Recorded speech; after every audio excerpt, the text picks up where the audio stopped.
तर बाणेरच्या सोबतच पिंपरी चिंचवड शहराला देखील अवकाळी पावसानं अर्धा तास झोडपून काढलाय।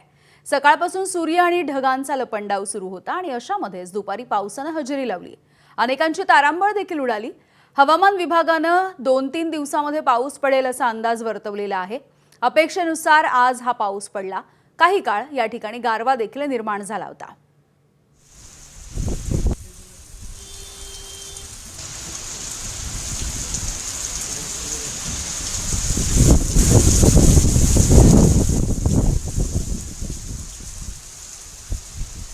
त्यामुळेच ही परिस्थिती उद्भवलेली आहे आणि हे सगळे जे महानगरपालिकेत कामाला आलेले आहेत, काही गोष्टींची त्यांची पूर्तता करण्यासाठी आलेले आहेत, परंतु अचानक पाऊस आल्यामुळं आपण बघतोय की अनेकांना या ठिकाणी धावत पळत आडोसा गाठण्याची वेळ जी आहे ती त्यांच्यावरती आलेली आहे। खरं तर हवामान विभागाकडून गेल्या 2-3 दिवसांपासून अंदाज वर्तवलेच जात होते आणि त्याच अंदाजाला साजेसं या ठिकाणी हा पाऊस जो आहे तो या ठिकाणी अपेक्षेनुसार आलेला आहे। परंतु या पावसामुळं अनेकांची तारांबळ उडाली आहे, परंतु गेल्या काही दिवसांपासून जो उकाडा होता, या उकाडापासून काही काळ का होईना या सगळ्यांची सुटका होईल। मात्र पाऊस थांबल्यावर पुन्हा एकदा हा उकाडा जाणवणार आहे।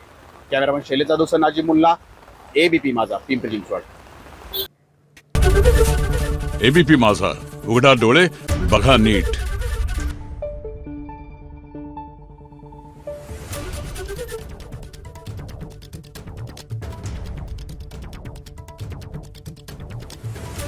Thank you.